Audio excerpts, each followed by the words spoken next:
Yes, people, welcome back to another stream. How are we all doing? It is another episode of the Big Steve Show. It's always great. One of my favorite shows of the week, if not my favorite show of the week. Steve, it's been a while since me and you last spoke. You did a great show with Jordan last week, but you've been away in Dubai since I last saw you. You've been traveling all around the world.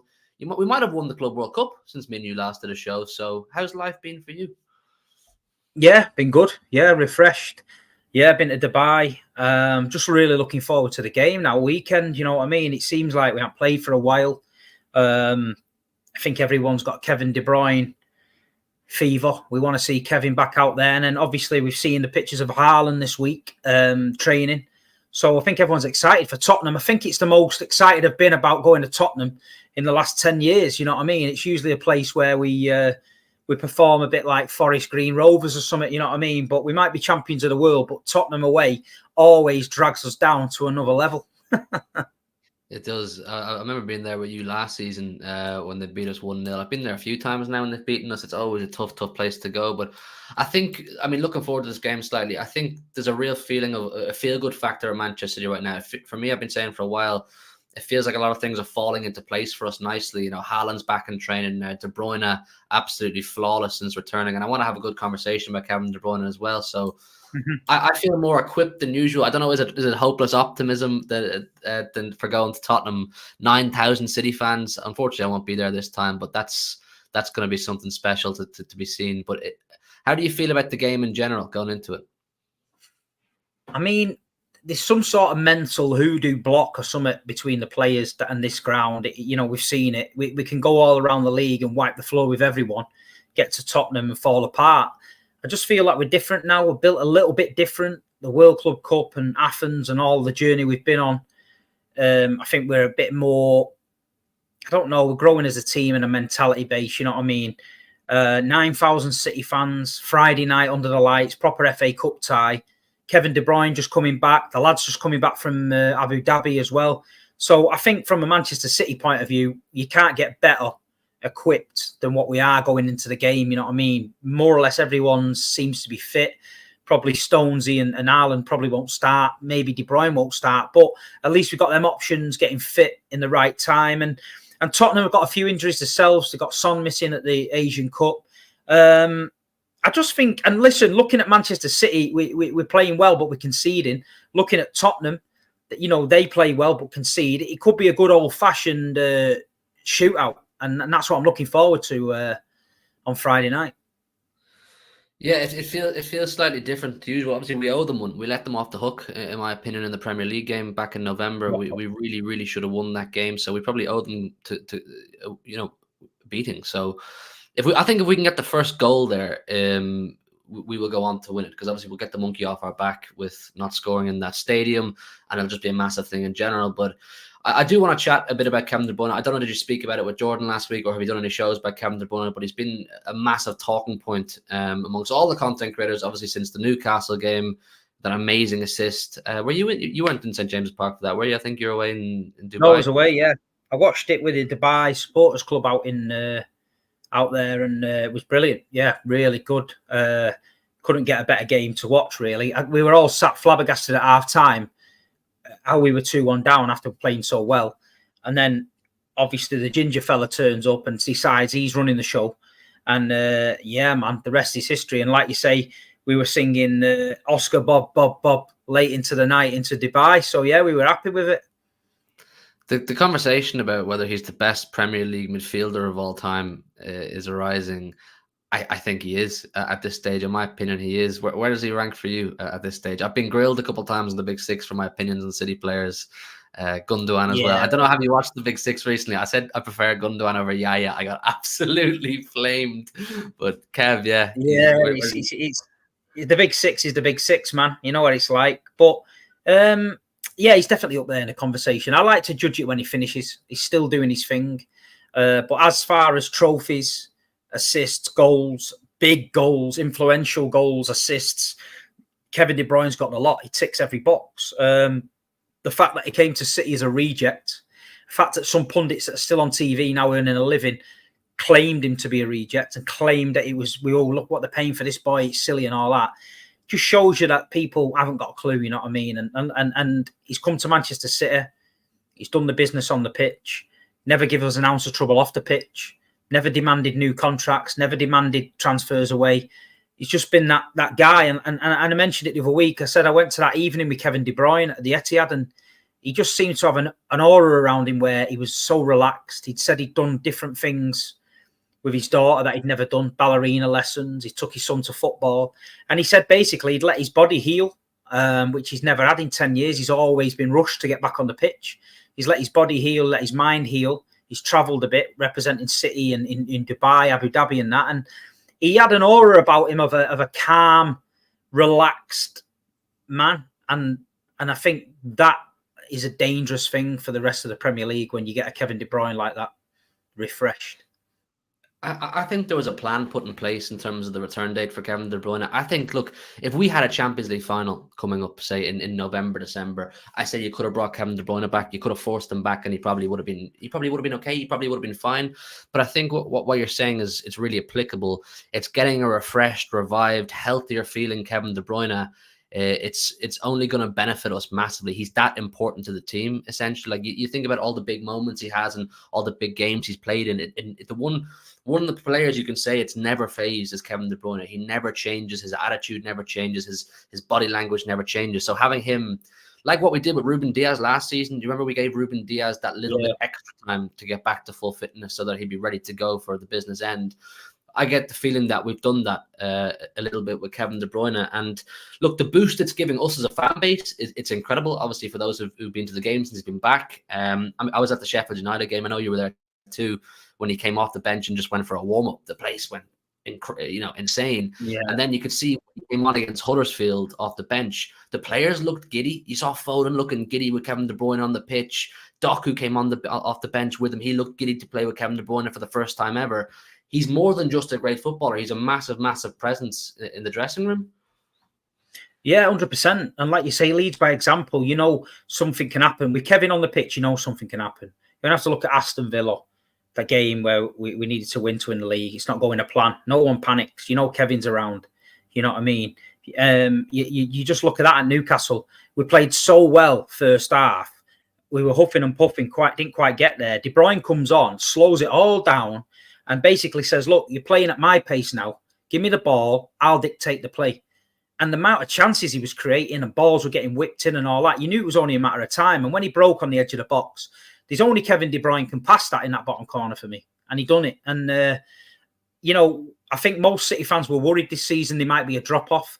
I think we were worried some of the performances that just after Christmas, we might find ourselves 8, 9, 10 points behind in this title race. We're 2 points behind with a refreshed Kevin De Bruyne and a 54-goal Viking fucking monster still waiting to come back. So I'm not being funny. You don't get in a better position than that for me. So we're good on the blue side of Manchester at the minute. If I'm one of our title rivals, who are obviously Liverpool most clearly right now, and Arsenal are still thereabouts right now, I'm looking at City saying, damn, this is really worrying. You know, the fact that we didn't really give ourselves a healthier lead while they were at the Club World Cup and this and that. And now they're seeing De Bruyne coming back playing in that fashion. They're seeing the training photos. Erling Haaland's back in training. His return is imminent. Like, just those two alone coming back is going to send shockwaves throughout the Premier League title race. Have you watched much of Liverpool or Arsenal? More specifically, Liverpool. Obviously, there's more and more people believing Liverpool are the favourites for the Premier League or more impressed with Liverpool for the Premier League. Are you watching them? Yeah, no problem. Like that. I love it when they write City off. I love it. Apparently we've been finished for the last 6 seasons, but we've won 5 Prems. So it is what it is. Let them write us off. We're doing our business. We know as City fans, we ain't panicking. We know when the time comes, we kick into gear. Even when we've lost big players, we've always pulled it out. So listen, we're going to give it a good go. We've had a season of our lives. We won 5 trophies. We're still in the mix for the Champions League, the FA Cup, and the league again. Nothing to panic about. Just do our thing. That is all I say. Just do our thing and let Pep, the man, do it. And if anyone's interested, I just noticed before BBC One tonight, there's a Pep Guardiola documentary on about 10:30. I just seen it before, so looking forward to that. I'm going to be watching that. I wanted to touch in on this briefly before we talk about Kalvin Phillips and that, because it was quite significant today. He says, yes, you've seen UEFA still saying that we're guilty. Got thrown out of cast with no evidence yet. Even people like UEFA still try to tarnish our club. At what point does City take action? It feels like there's no winning for Manchester City with any of these things. Doesn't matter what we do, what the outcome is. It's just getting boring for me. I'm getting bored talking about it. I just want the verdict to come out, or the final decision to come out. Did you read about that? I read about it. I really do hope that people at Manchester City start to get a grip of this situation, because we are not a fucking club for other people to throw shit at all the time. Because if this was a Liverpool situation, the Liverpool fans and the club would be up in arms with it, and they would get something done about it. Manchester City seems to be a little bit blasé about it and just like, yeah, whatever. Now, Khaldoon and the boys need to realise that Manchester City fans, we give a shit. I don't want someone in UEFA slandering our football club. I'm a Man City fan from all my life. I don't want to hear it from him. You know, we're powerful.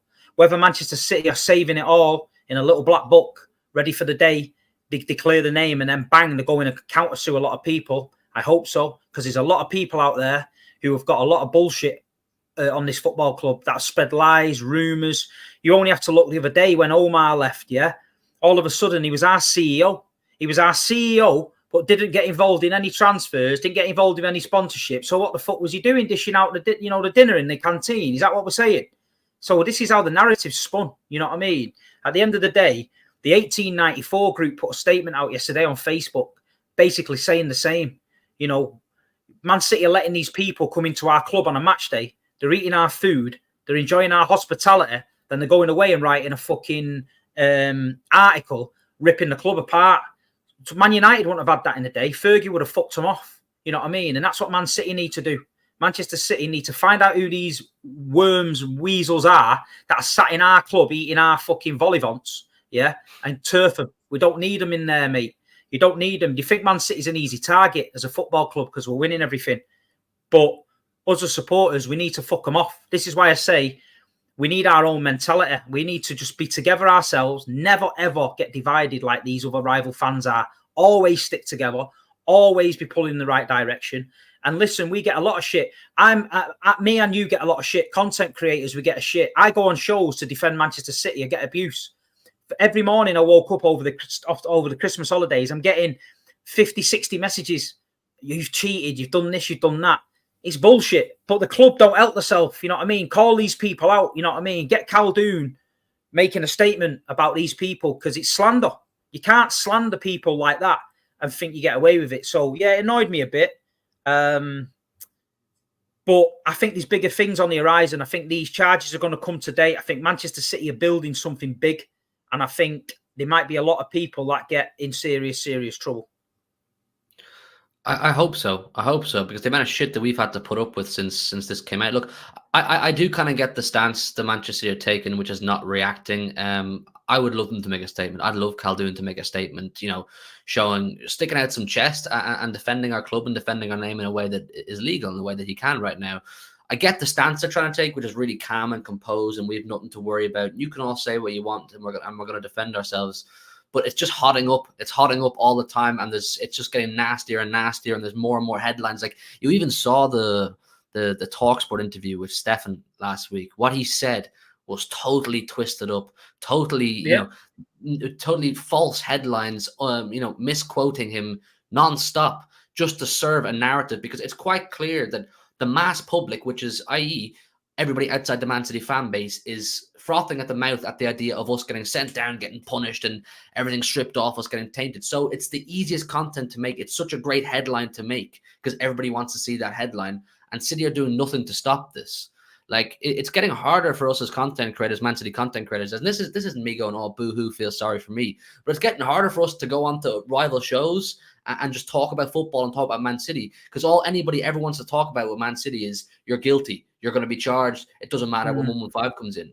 Mate, I go on the Big Six, and it gets to the period where we're going to talk about Man City's game.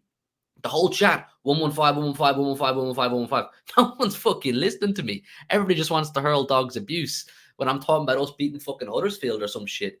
it's getting out of hand. But I don't know, mate. I don't know what the club can do. Listen, we're in a no-win situation, yeah. We go to court, we get found guilty of any charge, even if it's the fucking grass one, yeah. They will automatically twist that to you've cheated, so you can't win. We go to court and we win in court and we clear our name, you've paid them off, so you can't win. So one thing I decided a long time ago is that we can't win in that situation. I'm a fan, like you. We've been all over the world. We've come from Division 2. We've upset the cartel. We've gone and won the treble. We've gone and won the European Cup. We've gone and won the Super Cup and the World Club Cup. We've won Centurion seasons. We've done the fucking lot, right? 11v11 on a pitch.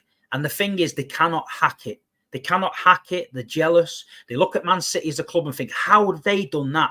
Why can't our great club do that? Because our club is better run than their great club. Our club is ahead of the curve. Our club, whether you like it or not, academy level to domestic level, in every level, is wiping the floor with everybody. And Khaldoon said many years ago in his interview that Manchester City's business model will prove to be the correct business model in the end. And it's coming true. FFP now is killing them. Man United are dead. FFP. Newcastle, dead. Arsenal can't spend no more. Liverpool, got to be careful. Yeah? Nottingham Forest, Everton, all the small clubs can't compete. FFP's flawed. And the thing is, the only football club that is challenging the Premier League, the only football club that is fighting for the other football clubs is Manchester City. So eventually, it could be Manchester City that saves their football club by having the bollocks to take these to court. But they're that stupid, they're that dim, they'd rather throw stones at us. But at the end of the day, we ain't going away. I don't care what happens. We're all City fans and we'll back them to the hilt. But I can't comment on charges I don't know nothing about. And you can't.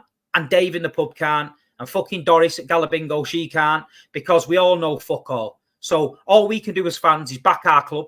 We've got no reason not to. Carry on going as we are. And the verdict will come out in the end. But sooner rather than later, we need to get this monkey off our back and move forward and see how it goes. I think you're spot on. And look, the main point that you said there about you're not going to be able to speak on charges that you don't know nothing about. I think us as City fans and content creators, we've been consistent in that all along. We've been on it. None of us have tried to play the Sherlock Holmes. None of us have tried to act like we know about this case, or some dickhead saying they've seen the emails.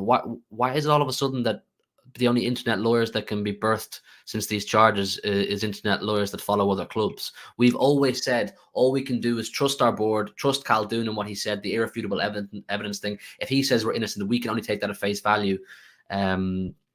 So look, it is what it is. Big up Martin with the £10. Good to see him, Martin. Terrorist Talk Sport, that idiot from Anfield Agenda. Don't get me started on the Anfield Agenda. And Goldfish, know it all and can't wait for the day of reckoning, but not one will say sorry. Back our team, our club together. Haters will hate. We are City till we die. That's the thing. It's too tribal. It's too deep now, and it's hurt too many people. Manchester City's success, that even if, Steve, a statement came out from the Premier League saying we got it totally wrong. Manchester City, they've done nothing wrong. The 115 was a total misconduct. You're not going to get one person saying, "Oh, fair enough. We should do it. Some of the things we said about Manchester City was unjust." And the thing is, people saying about Everton and Forest and that, they've admitted what they've done wrong. They can't lie. Man City's case is a lot complex than that. Man City ain't having it. We've challenged it. So when you challenge something, you got to go to court. You get the court date and both sides prepare their defence. So that's what we're doing. But 115 charges is a lot of fucking paperwork. So it's not just simple as saying yay or nay. So we're putting our defence together. And at the end of the day, we ain't taking it lying down. Do you know what I mean? We're not taking it lying down. The Premier League, I feel, have got themselves in a predicament now that they can't get out of. And, I hope to God Man City wipe the floor with them. But, it doesn't look good for the Premier League. The FFP doesn't look good if your champions of the Premier League are fighting with the Premier League. We're supposed to be their main, team at the minute, representing them. We're arguing with them. It just looks a bit daft, like you say. But one thing for certain, this football club is not a fucking toy that you can beat around and kick around, because it's not. And when Khaldoon and people like that have got the bit between the teeth and say one day I'll have my say about it. You've got to believe him, because these are serious people. They're not liars. Do you know what I mean? They're serious people. And I do believe that little comment, irrefutable evidence, not we look forward to giving our evidence in the panel. We look forward to our irrefutable evidence. That comment there was the one that got me, and I thought, you know what? Yeah, we're fighting this. So listen, it's speculation until then. The day will come one day. One day we'll wake up one morning, Sky Sports breaking news, and it'll either be good or bad. But, you know, I don't think we can win either way. We'll have a big celebration that day. We'll have a big celebration that day. But I think you're right. The irrefutable evidence is that's the two words that kind of stick out the most. And people, particularly outside the City fan base, assume that we're run by a bunch of cowboys who are just in it for laundering and fraud and all the awful things you can do in the financial world. When Khaldun, in his own right, outside of his Manchester City interests, he's an extremely established elite businessman who knows the economics of the world. He knows how to run an organization like the back of his hand. He's one of the best in the business, the world, that is, not just UK, the world. That's why Sheikh Mansour appointed him. You think someone of Khaldun's level and profile, particularly in the Middle East, is going to put his entire reputation on the line by saying we have irrefutable evidence in one of the biggest cases in global sports? You're wrong. I don't think he'd risk himself like that. But he's doing it. He's putting his face out there, and he's back in the club. So I look forward to it. I look forward to it. Another thing that kind of came out as a result of this, I suppose, recent headlines or recent topics around the 115 charges, the ongoing circus of the 115 charges, is Sam Lee. You know Sam Lee, fairly credible Manchester City journalist, made a very interesting report. I think it was yesterday, that not too many people are speaking about, but I did a stream on it on my own channel last night, saying that even if, look, worst comes to worst and we're guilty of the worst of the alleged charges, Pep would sign a new contract out of sheer defiance. That is a belief with inside the club, that Pep wants to stand with the club and show his support for the club because he loves the club. I found that really endearing and a really nice read, however true it may be. But for Sam Lee to say it, it's quite significant. Do you know what? You know Sam's a red, but yeah, he is a red. Yeah. He's a bit of a turn blue, though, isn't he? He's a bit of a turn blue.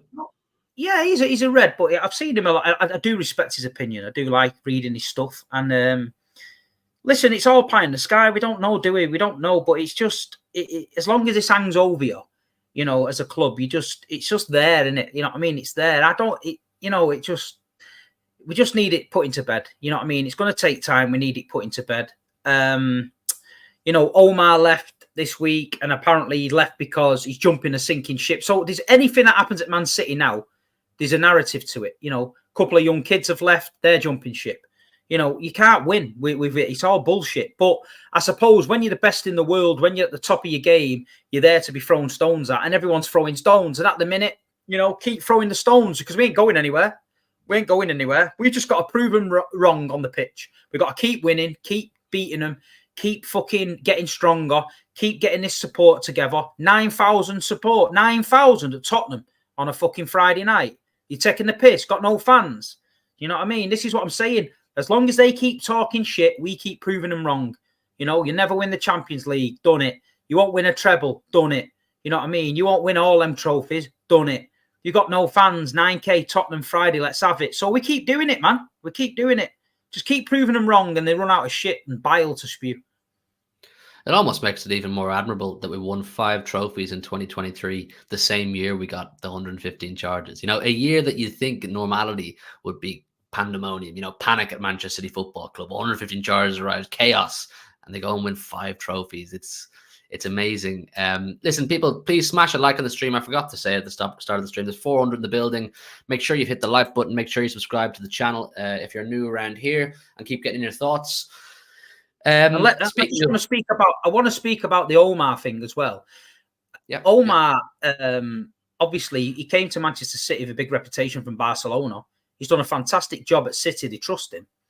But this is a case of somebody being offered to become the CEO of one of the biggest football clubs in the world. He's in the same city. He don't have to move home. And he's probably been sat underneath Tixi and Ferran and Khaldun for a long time. He's probably had his own ideas. He's probably done good things. He's probably done bad things. He's probably got his own ambitions. So he's been offered a better job. Basically, he's been offered a better job at a bigger football club, yeah, and he's thinking, I'm going to try and take it on, but it's no loss to Manchester City. When you run a successful business, everybody else is looking at your business, wondering how that is run and how we can take people. Jason Wilcox was taken from Southampton, from our academy. Yeah, the chief scout had gone, I think, to Chelsea. Maresco has gone to Leicester. Arteta has gone to Arsenal. Has it made us worse? No. Burrell has gone. The other kid who's with him now, Pep, he left and came back. So there's a lot of movement in the organisation, but they're that good of an organisation. You can just slot somebody in from underneath, somebody who's worked alongside him, blah, blah, blah. So because he went to Man United, everyone's head fell off. If he'd gone to Chelsea or Newcastle, no one gives a shit. So it is what it is. And like you say, we all know about Man United and what their state they're in. So if he can go there and fucking clean that mess up, then fair play to him. But I don't think anyone at Manchester City is worried about losing Omar. I wish him all the best. Let him crack on. The United fans are gassing it up. They really think they've just like got their sheet. They've got nothing else, They've got nothing else to talk about, mate. Rio Ferdinand, mate. Rio Ferdinand. I can't believe Saeed had a fucking emergency meeting. I went on it and calmed them all down and told them to relax. Had an emergency meeting. Listen, if Imran, who does the security on 117, gets a £2 an hour pay rise to go to Old Trafford, he's gone, mate. It don't mean anything. You know what I mean? You can't do a stream about it because Imran's left Showsec and gone to United. Do you know what I mean? But this is what these guys are retorted to now. That's the level of Man United Football Club at the minute. It's fucking embarrassing, man. The dinner lady leaves City's canteen and goes there. They'll be telling us they got better spuds than us now. Better broccoli, bit of cauliflower. You know what I mean? The butter, the toast tastes better. This is the level of Man United Football Club. They're embarrassing, man. The emergency meetings for that as well. Man them talk specials. We've got the dinner lady from Manchester City's canteen. I found the reaction funny, and I found, from people like Rio Ferdinand, who really should know a lot more, saying I can't believe we got him and things like that. I was like, you're overdoing it with that. I get it. You're getting someone who knows how to run, who has seen a business be run really, really well, coming to your club, hoping he can implement a lot of what he's learned over here type thing. But you need to relax yourself. I think, look, I saw a fantastic tweet. I don't know, I can't remember who it was from, and they showed a picture of Ferran Soriano, Pep Guardiola, Sheikh Mansour, Khaldoon, and Cheeky Burger, saying those five all standing behind the 5 trophies we won in 2023. And the tweet said something along the lines of, these are the 5 guys. These are the 5 apostles, the main men at Manchester City that run our ship, that, if we were to lose any of these 5, then we're kind of going, that's a big, big loss there. Berrada was below these guys. And with those guys above Berrada, he obviously felt he was never going to be able to eclipse them. He was never going to be able to take Khaldoon's job or take Cheeky's job. He needed for one of them to leave, and potentially then he gets an upgrade. And look, is he replaceable? Probably. But once we have those 5, I'm pretty calm. I'm pretty calm because they're the main guys. Big up Adam Quinn with the 16 months. Adam, you never told me, is that Rathmines in your profile picture, mate? I think Rathmines is an area near my house. I don't know if you're Irish, Adam, but it looks like an area near my house. Big Steve, you're a legend, and you are too, Mr. Murray. Let's hope City women could smash United tonight. Of course, the women's Manchester derby is on tonight as well. Wishing the women all the best. I see they re-signed, I think I saw on Twitter, one of their better players yesterday. My small brain can't keep up to date with, my brain can't keep up to date with absolutely all of it. But of course, wish them well in a Manchester derby, always. Ben with the 13 months. Love seeing Big Steve back. We all do, Ben. They take our players, staff, but they call us Little City. But we always prevail, and we will again. Love you, lads. Come on, City. Big up for that, Ben. It's a compliment, Steve. At the end of the day, it's a massive, massive compliment. And it's another example of how the mighty have fallen, how the turntables, whatever phrase you want to use. We're talking about the big institutional Manchester United making our COO their CEO. Could you, if someone said that to you in the 90s when you're going to Main Road, you would have said, stop smoking, mate, wouldn't you?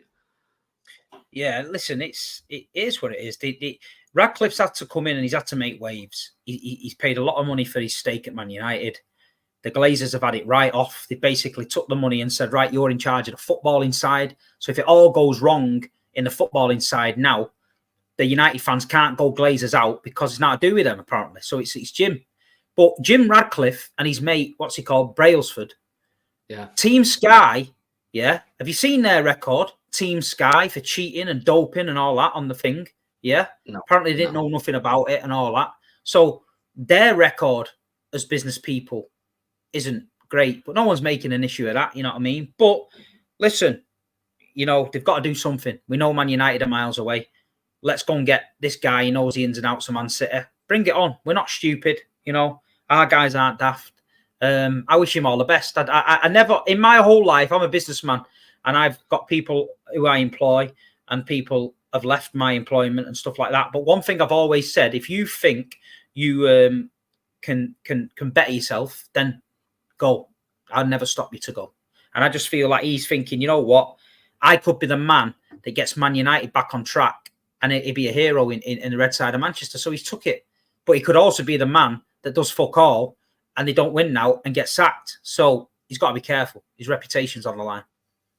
It's a big job, mate. It's a big, big job to take, the chief executive of Manchester United Football Club right now, given their current state. And as we said on that show the other night about this specific topic, there's now the pressure on him. They're looking at him. You are now the guy who's come in from Manchester City, so we're all expecting you to know what you're doing, and there's pressure on you to change the fortunes of a massive, massive football club with a fan base who's quite restless right now. So wild fan base. They're going to expect miracles, mate. If they're having streams overtaking a member of staff from Man City, you know, when things don't start going right, then there's a lot of work to be done there. You know what? It gives me, I even look at it and I think, wow, I can't believe it. But listen, it ain't my problem. I've got enough problems going on in my life. We've got enough problems at Man City going on in our life. So we don't need their problems. So wish him well, crack on.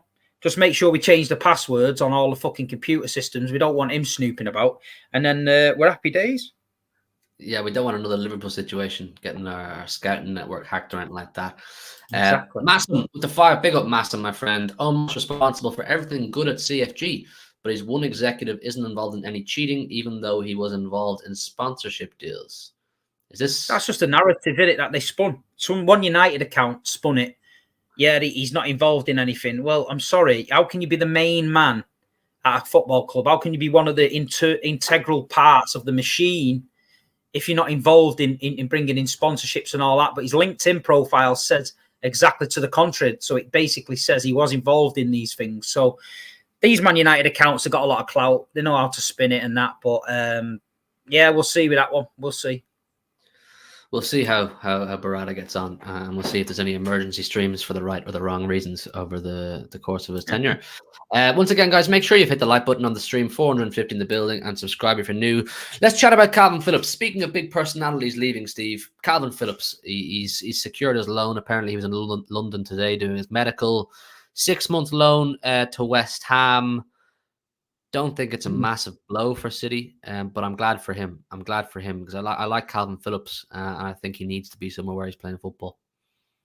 Yeah, I've met him a few times. I've had some good conversations with him. He's always been open and honest with me. I think he was a little bit disappointed towards the end that I don't think he really knew where he stood. I think even Pep came out and said he treated him bad, and he didn't deserve that. He's a good guy. Anyone that knows him and met him, you know, but in football, you can be the best guy in the world, but if you're not, you know, if you're not quite right for the team, or you're not quite right for the way we play, then that goes out the window. And I think he was brought in maybe to challenge Rodri, maybe to Pep thought he could improve him in that way. I just don't believe he's had. He's, you know, if you speak to Kalvin, he's probably going to say to you, "I haven't had a chance yet." But the difference with at Manchester City, you can't be given a chance. You've got to learn quick, because if we throw Kalvin in for 2 games and get beat, we're out of the title race. Do you know what I mean? This is the harsh reality of it. I just think it didn't work. I think every Man City fan felt a bit sorry for him. He'd probably go to West Ham now, tear it up, get in the England squad. I think he's better with a double pivot. I think him and Declan Rice for England are a good shout. But Rodri's so good, mate. He's so good at what he does. Nobody comes close. And we're always going to compare him to Rodri. We're always going to put him in that same sentence. When Rodri's out, can Kalvin do it? And the answer is no. But Kalvin Phillips is a great player and a great man. And yeah, it didn't work out for him, but I'm sure he's going to go on to other things and smash it.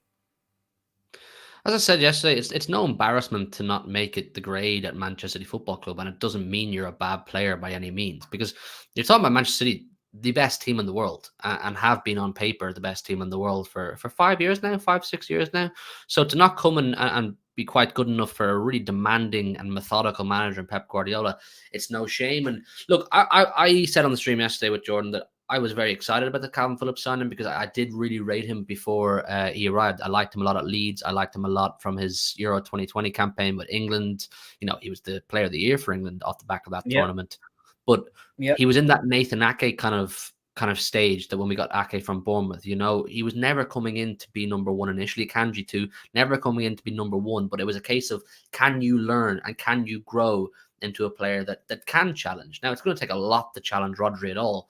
But, you know, Marcelo Bielsa, manager of Leeds at the time, Pep loved Marcelo Bielsa. So to get Bielsa's best player to Man City, it kind of made sense that there was something there, some substance to it. And it just never worked out. It just never worked out. And, you know, a lot of City fans will say, oh, but the chances he did get, he didn't look good enough. I agree with that. I fully agree with that. He always looked slightly off the pace of the game. That's one thing. But Pep will make the majority of his judgment training ground. It's about what Pep lays information, what information he lays to Kalvin Phillips down on the training ground, and how is he taking that on board, and how is he applying that in training games and training drills. And if he's just not doing that to the level that Pep wants, he's not even going to get the chances. And look, I always say I like Kalvin Phillips a lot. I've met him once or twice myself. He's signed my shirt from last season. He's probably not the player I'd want now signing my treble winning shirt, but it is what it is. Not really nice guy, but nice guys don't always get to play the football. Doesn't mean you're going to play the game. I saw an interview with him today from, I don't know how long ago, a podcast I'll interview. And he's very open and honest about how his time at City went and how it was going. And it was one where he said, we played against Leicester. He came on or something like that. He played really badly. You might have seen this. And he went home and he cried. He cried or something all night. And he was totally distraught about how it went. He rang Bielsa and so on and so forth. So he's human. He's open. And I like to hear these things, that it matters to him. So I wish him well. I think he'll do. I think, you know, under David Moyes, totally different style of football. It'll suit Kalvin Phillips better because the style of football he's always been honest with me. I mean, I've had some good conversations with him, and for a fan to speak to a player and the answers he gave me and the way he spoke, you know, is credit to him. He could have thought, you know what, Big Steve does YouTube. He's going to go on YouTube and tell everybody about our conversations and that, you know, and it is what it is. But he's always been sound with me. Even when my friend Dreyer died and we needed a bit of help for his kids, Kalvin gave me his shirt, signed it, went out of his way to drop it off and that. So as a human being, he's one of the best about. You know, as a footballer, he's top level. He's just not worked out for him at Man City. But, you know, if he goes to West Ham, absolutely smashes it, goes to the Euros, wins that with England, you know, this guy's had some career. You know, the trophies he's won. Yeah, they're going to say, oh, he didn't play in it, all that. But at the end of the day, he's there. He's around the squad. He's a nice guy. He's got that about him. But, yeah, he just needs to get back to being Kalvin. Get rattling a few cages. Start putting his foot in a bit. And you never know. If he smashes it at West Ham, he could come back a different player and maybe get a second chance. You never know. Well, that's what I asked Jordan yesterday, and he said no. The chat said no, that they think that's just him written off now. Pep's made his decision with Kalvin Phillips. There is no room for coming back. But look, I don't know. You don't know. Football's a funny world. I mean, we're now talking about Cancelo maybe coming back. Fucking hell. You know what I mean? I'd rather have Kalvin back than him. Who's saying Cancelo's coming back?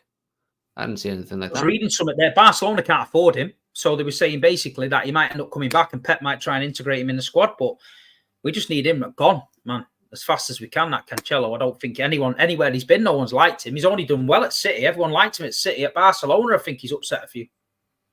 He's bad news, man. He's bad news. I remember when we signed him from Juve, I was working with an Italian guy, a big Juve fan at the time, saying to me, the day we signed him, the here we go came, he said, you're getting a terrific footballer with a stinking attitude. And look, a stinking attitude will not survive in Pep Guardiola's dressing room. But with Phillips's exit, we're now left with one recognised number 6 at the club. Now, we basically kind of only had one recognised number 6 as it was because Kalvin wasn't going to get the chance. But we officially now only have Rodri. There's now more mental pressure on Rodri. He's got to stay fit. He's got to stay consistent. I think he's 3 yellow cards away from another suspension. Does the lack of depth in the number 6 area of the pitch concern you, or is there anybody you think you'd be confident could step in and do a job? A John Stones, a Mateus Nunes, a Kovacic? Yeah, I mean, there's even Guardiola talked about, but I don't know. I just think if there's a loan option out there's somebody knocking about that's not quite getting on somewhere, just to bulk up the numbers, it'd be good to get somebody in.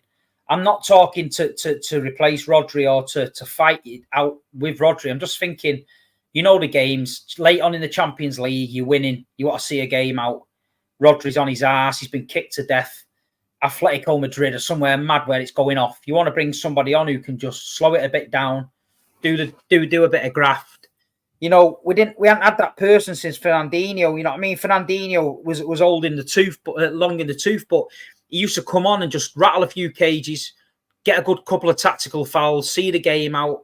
I just think City will be looking, or they're going to give the opportunity to an academy kid to step him up into the first team and start getting him ready, because we need to do something. We need bodies. This myth about Man City having this massive squad, it's not massive. You know what I mean? There's a lot of young kids in and around the squad now. So I'm sure Pep will understand it, but I don't think the transfer market, considering it's January, it's a bit flat. You know what I mean? It's very hard to sign anybody in that area of the pitch right now with Rodri there, in my opinion. Like, we're victims of how good Rodri is. How do you convince someone to come to Manchester City to play in that position when Rodri's there? Like, I mean, the caveat to it, which I gave yesterday, was you're not guaranteeing, but you're giving someone a great opportunity at being part of a successful squad for the remainder of this season, if it's a loan deal or if it's a permanent deal, whatever, and maybe upping his wages. I don't know, but it's very hard. I said yesterday, you need to find someone who has a bit of arrogance about them. Someone like an Akanji who knew when he was coming in, he was not going to be favoured. He was not going to be viewed as a first choice, but through backing himself, being consistent and working hard, worked his way into the team. Rodri is amazing, absolutely amazing, but you need to find someone who's going to feel they can compete, or the Pep says we can find a way to play you both. And speaking of, I suppose, transfers, I don't know, did you see this? Came out today from CF Bayern, obviously very, very big source in Germany. Manchester City are interested in signing Joshua Kimmich this summer. We've kind of known for a long time that City have been interested in Joshua Kimmich, or Pep loves him. But for Christian Falk at Bild to be saying that is quite big. Is this one that excites you if it was to come into fruition? Yeah, I think he's a great player. I think he's got that mentality as well. I think Pep's worked with him before. I think he's a bit older now and wiser. And I think he'd be a great signing. If we could get him, I think he'd be great. I think he can play in a number of positions. And I think he's someone that Pep trusts. He's a leader. He's a winner. But yeah, it's crazy at the minute. Like I say, you actually look at what we've achieved the last few years with the squad we've had and the way he's kept them motivated, and that. It's unbelievable. It's testament to Pep. But I would like somebody maybe in on loan. Just maybe somebody coming in to bolster up the numbers. Late on in games, 2-0 up, 3-0 up, 4-0 up in games. Last 20 minutes, no chance of getting beat. Get somebody on. Take the pressure off somebody. Because I think we are getting some niggles this season. Erling's been out longer than we expected. Kevin De Bruyne's fresh back. Rodri seems to have gone a bit aggressive and would like to yellow card. So there could be a situation late in the season where we find ourselves extremely short on numbers if we're not careful, and that's what we've got to avoid. Yeah, the squad's probably a bit light on that sense, especially with the competitions that we're in. And look, that I keep talking about it, that period in March and April is crazy. Have you seen the fixtures in March? You're looking at United at home, Arsenal, Anfield, Brighton away, Villa at home, all huge games where we're going to pick up injuries and you're going to need a deeper squad. Mohammed with the 199, big up Mohammed, says we need someone someone like Gunda who can play 6 or 8. That's Kimmich, isn't it? Kimmich can do both. Yeah. No, it's going to be, if we can get him, I think it'd be a great signing. I think that'd finish off a lot of people's ideal team if we got a Joshua Kimmich in there. So we'll see. And as you say, Pep's a massive fan. Pep made Joshua Kimmich. You know what I mean? He made him. He started him off. So Pep's obviously a massive fan. We'll have to wait and see. My feeling is that Joshua Kimmich is just trying to outlast Thomas Tuchel. I think his issue lies with Thomas Tuchel. If Tuchel gets sacked, I think Kimmich probably will stay. He's not If doing not, well, is he, Tommy? Tommy, my mate Tommy, who I called a fraud and they all didn't like it. He's not doing well. I told him, you know what I mean? He fucking got his last minute, league title last year. Last minute, and this season by Leverkusen, Xavi Alonso and that, they're doing the business, and I hope that they lose the league. I hope Harry Kane's gone to there and not won fuck off. You know what, Chad? I'll say about Big Steve. He knows his stuff, man. He knows his stuff. He was the first to call out Thomas Tuchel, and then your other mate, Pochettino, not doing too well at Chelsea either, is he? Listen, they don't believe. And do you not remember the Big Six when I did it the other month from you, and the Newcastle guy was on, and yes. I told him that you won't win anything with Eddie Howe. You're going to struggle this season. At the end of the season, you'll replace Eddie Howe, and you'll get an elite manager in. So don't get attached to him, because that's what your downfall will be, getting attached to him. Look what's happened. Literally everything I said is coming true. I'm an old, wise football weirdo. You know what I mean? I sort of get the gist of a lot of things. And that's my opinion. You know what I mean? Tommy tapping Tuchel, you know, he got lucky against Pep in Porto. He knows that. The times after that he's played Pep, Pep's wiped the floor with him. Pochettino was the same. He got his chance at Paris Saint-Germain with the best attack in the world. Mbappe, Neymar, Messi. He did fuck all, yeah? He's going to Chelsea here. He's had loads of money to spend. He's supposed to be the best manager in the world with young players. He's not doing it.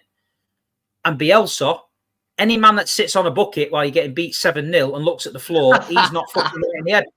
You know what I mean? So there you go. They're free frauds in football. Tuchel, Bielsa, Pochettino, not having any of them. Not having any of them.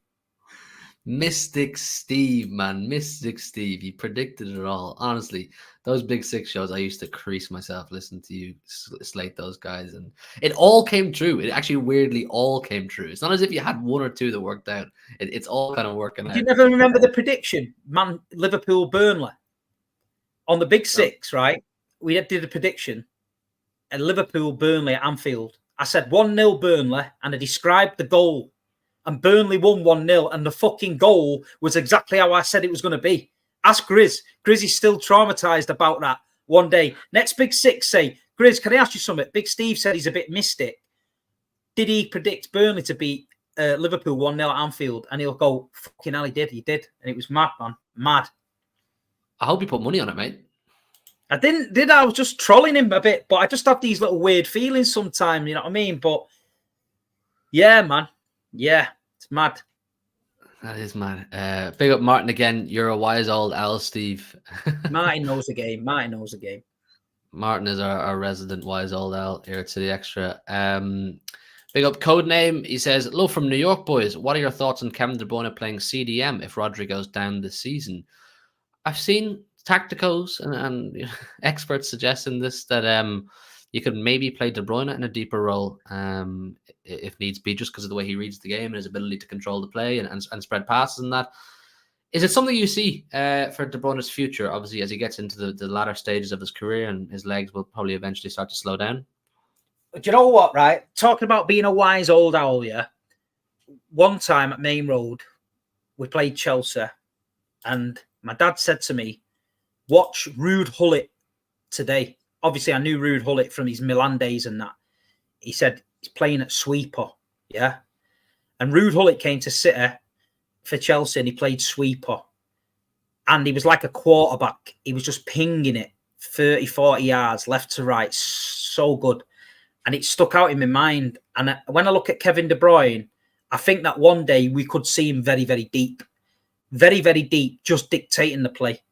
Having runners in front of him, making them runs, and Kevin just popping it in to the little gaps. Not getting around and smashing people, not his job, but just being a little bit more deeper, analysing the pitch in front of him and playing it out from the back like that. I think as Kevin gets a bit older, you might see him start to drop further back. But yeah, these players with great vision, Glenn Hoddle, Ruud Gullit, people like that, can always drop deeper and play it, you know what I mean? And Kevin's the same. His passing range is the best I've ever seen. So listen, if Pep Guardiola decides he's playing there, he'll probably play there.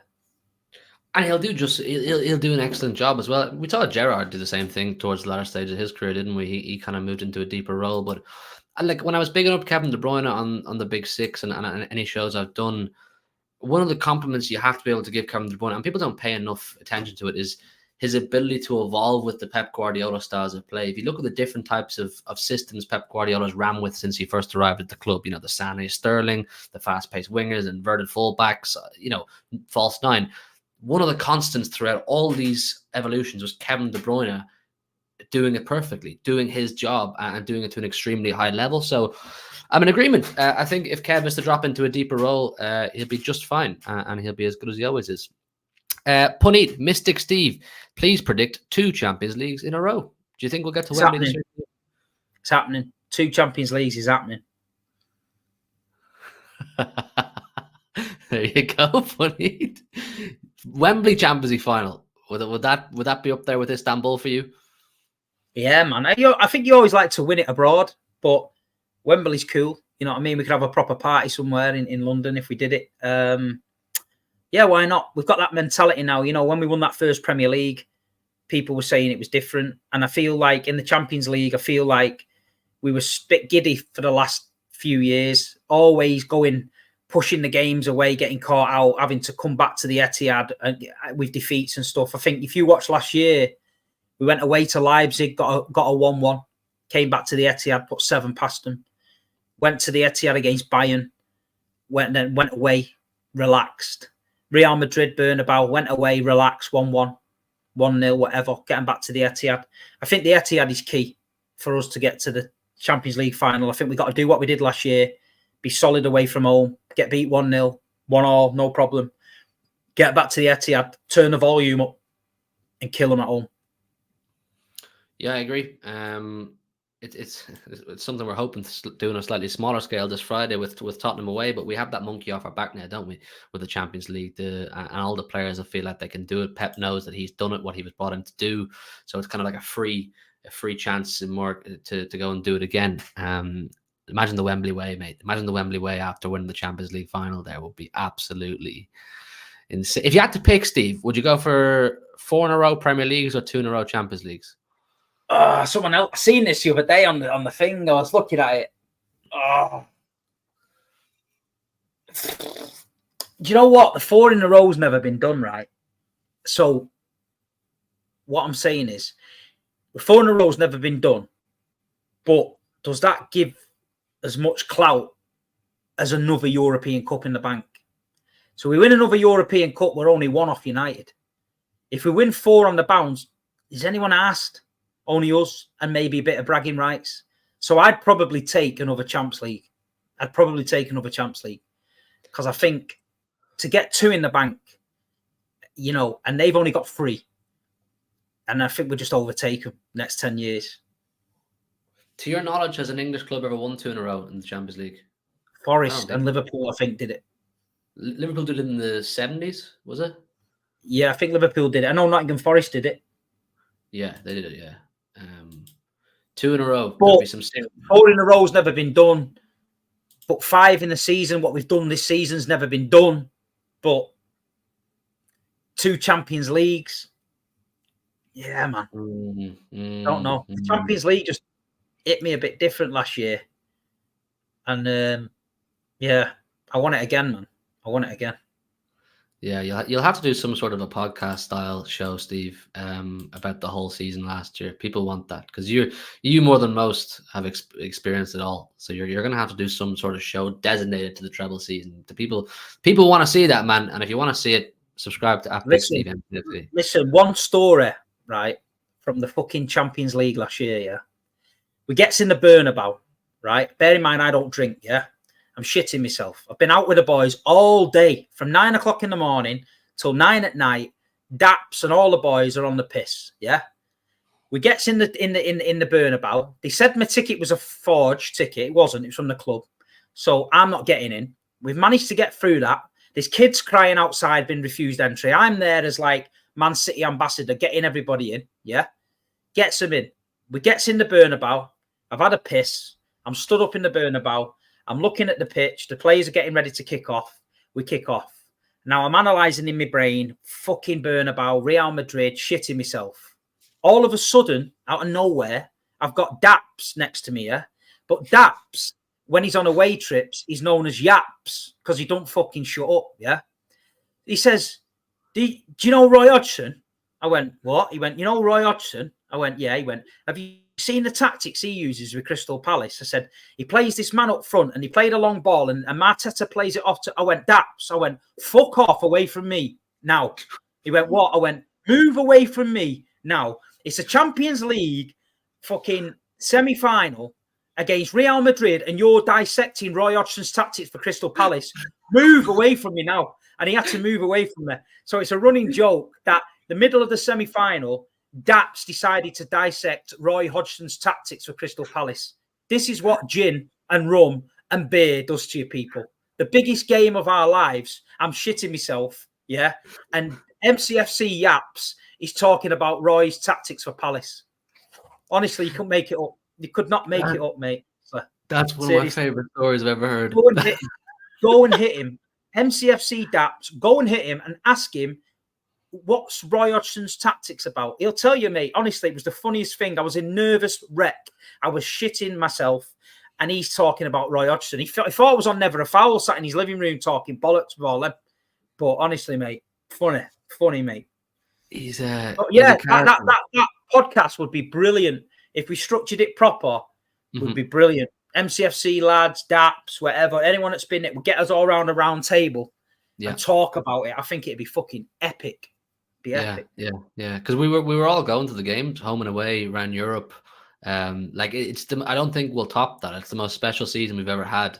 So to get all of us who were there, as much as possible around it, that'll be unbelievable. That's something we're gonna have to organize. If you want that, guys, hit the like button, subscribe here, subscribe to Big Steve MCFC. And we will work hard. We'll get Martin, of course, as well on it as well. Here he is again. Main Road Days show loading. P.S. Hugh, love the shirt, wearing it Friday. Have you seen this shirt, Steve? The Chinese New Year shirt. Seen it, mate. Yeah, seen it. Looks well smart. Yeah, it's not bad. It's a shame they'll never wear it. I think the women's team might be wearing it at some stage, but it's not bad. I've actually got one of them. I've actually got one. Do you remember when they went to Tokyo and they played in the Lightning kit? Yeah, and they had the Tokyo Haaland and the numbers in the Tokyo Dragon thing on the back. I've actually managed to get myself one of them. So I want to see it. Well, listen, it's not what you know, it's who you know. But I've got one anyway. So I'm waiting for the big man to sign it for me anyway. Okay. I see. Because I remember when that shirt came out, I was in Manchester filming that week when they were all out in Tokyo, and I bought that shirt and I said, "Can you give me the fucking Japanese printing?" They were like, "No, no." I got one in the end, man. But it's mad, man. It's mad. But listen, I think that round table sort of show with the treble. I think what we need to do, I think we wait till the treble documentary comes out. We sit there on Netflix. And I think we get round a round table and we watch it all together and film it from every angle. I think we'll be fucking crying. We'll be laughing. And I think it'd be great. I think that would be great. I suggested this idea to Man City, by the way, and they are digesting it. But I don't think it'll happen with them. But we should do it. We should do it. You've got replicas of the trophies as well, don't you? The Champions League, Premier League. Hold on. Go on. Here we go, Chad. He's going to whip them out every opportunity. Look at that. Full size, that. Mwah, mwah. I love that. I bought that the day after in Istanbul. I got that full replica, stainless steel. It's got all the names on the back of all the winners. It's sick, mate. It's sick. I've got the Premier League. I've got loads of them, mate. I've got my man cave here that I'm in. I've got loads of little daft trophies in that. Yeah, let me show you. Yeah. So, look. Wow. So there's Aguero's and Grealish's boots. There, Grealish's boots. He scored his first ever goal in. I've got the match balls from everywhere. I've literally got De Bruyne, everything you could want in here. And then I've got the Premier League down there with all the pendants and that from City. Yeah. So yeah, man, it's my little man cave. It's my memento room. I just come in here when I'm feeling a bit like I love City and that.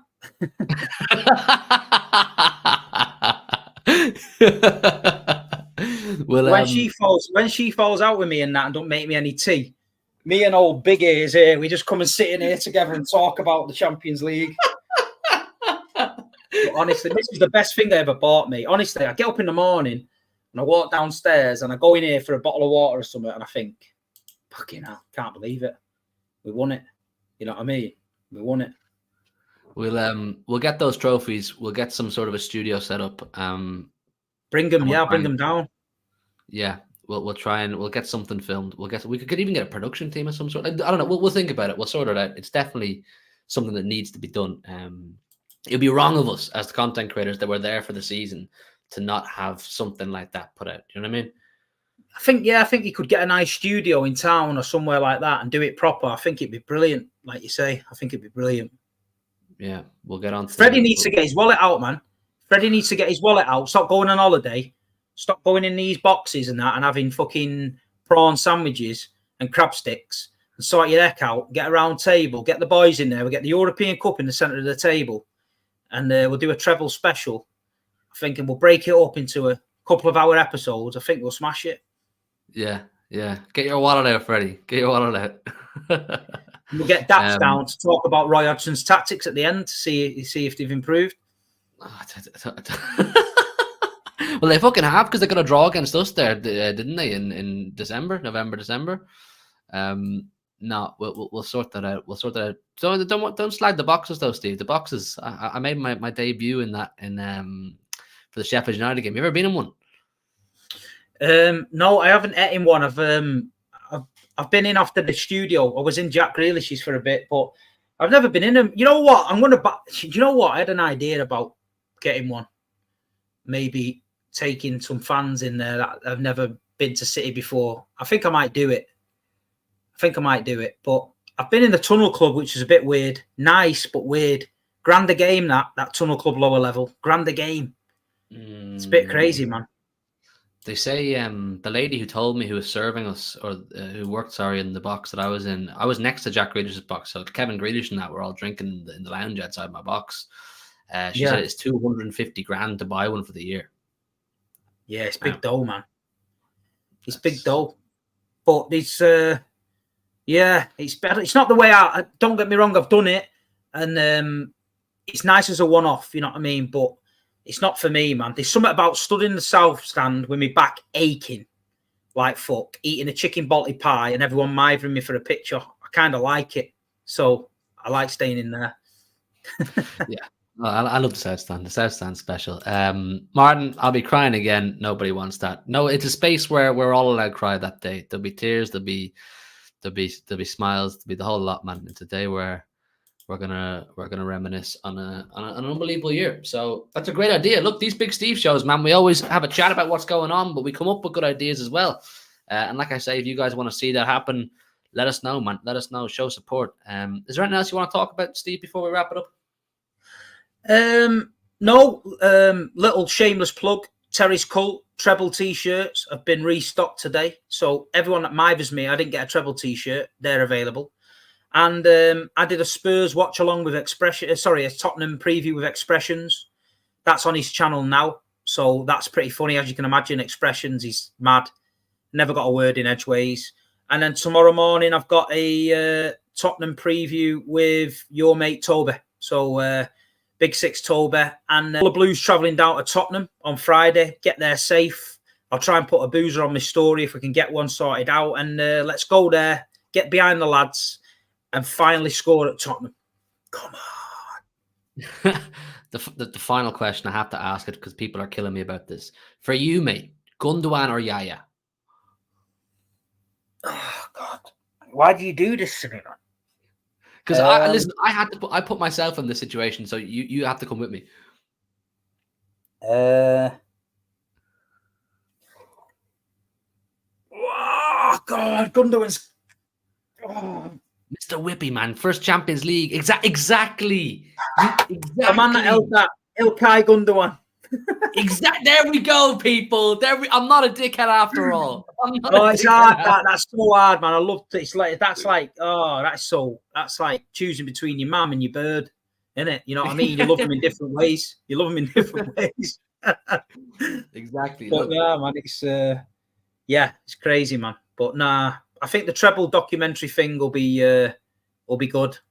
And Jesus, Toure, Ilkay Gundogan. It's so hard, man. I said Gundo just because of the emotion and the memories. Do you know what I mean? Our first Champions League winning captain. It's the Champions League that edged it for me. Yaya Toure, Newcastle away, Man United semi-final, Stoke, that season with Pellegrini, fucking Yaya all the way. But when you look at it, FA Cup final, 12 seconds, Ilkay Gundogan. Then you look that season, Everton away, little flick goal, Aston Villa to win the league, Gundogan. And then you look at the pictures of Ilkay Gundogan lifting the European Cup, and it's like, that's the biggest moment in our history. And it's Ilkay Gundogan all the way, and I think he just edges it. Yeah, with a birthday cake thing, didn't go down too well, but I'm not going to argue over a birthday cake. But yeah, Ilkay for me, just. There you go, people. If there's any of you big six heads watching that, the big man himself is now agreeing with me, so I can't be that much of a dickhead. I thought he was a dickhead before when you brought it up. I thought, no ways he chose Ilkay Gundogan. But then when I actually sat there and thought about it, and I thought, I've got this big fella here sat looking at me, I thought, yeah, it's Ilkay. Exactly, mate. Come on. The Champions League, Ilkay Gundogan, Mr. Whippy. Come on, man. Let's all chip in for a box and a film around the table there. Hugh, feel at home. Absolutely, Martin. I promise we'll get that going now. We're actually going to get that going. I really like that idea. Right, chat, been an absolutely fantastic stream. Some good conversations, some fun chats as well. Please do go over. There's still over 400 in the building. Go to @BigSteveMCFC. Look out for his preview with Tobes tomorrow. Tobes is always very entertaining and argumentative, so it makes for good content. I need some followers, man. I need some YouTube followers. There's a lot of people follow me on here or watch my show on here. Go and watch my own channel. There's loads on there. Jolie and Lescott interview, Gail Clichy interview, Gerard Vikings interview, Kevin Orlock interview. They're all in the archive on my channel, man. If you're a proper blue and you want something to watch tonight, sack Coronation Street off, all that shit. Go and watch Man City Big Steve interviews. And then after that, watch the Pep Guardiola documentary on BBC One. Chat, the link to his channel is in the chat there. Do go over to Big Steve and subscribe to @BigSteveMCFC. Always great content, proper blue. Right, we'll wrap it up there. We'll get it all going again next week, hopefully after a win against Tottenham. We'll be back on Monday evening with Steve again. Are we allowed to say what you haven't planned for next week, or we hold that for now? Just hold it for now. We'll confirm it. But the Big Steve show next Monday will 99% have an ex-Manchester City player on it. So make sure you tune in. You can get your super chats in. We'll ask him. And we've just got to box it off this week, but it's 99% done. So very exciting. There you go. That's big. Ex-Man City player on next week, 99% with Big Steve. So turn on the notification bells. And like I said, I mean it, go over to @BigSteveMCFC and show love there because we appreciate him coming over here and doing these great shows with us. Right. Hit the like button, subscribe to the channel if you're new. Come on, City, and we'll see you next Monday for another Big Steve show. Good night and God bless, people.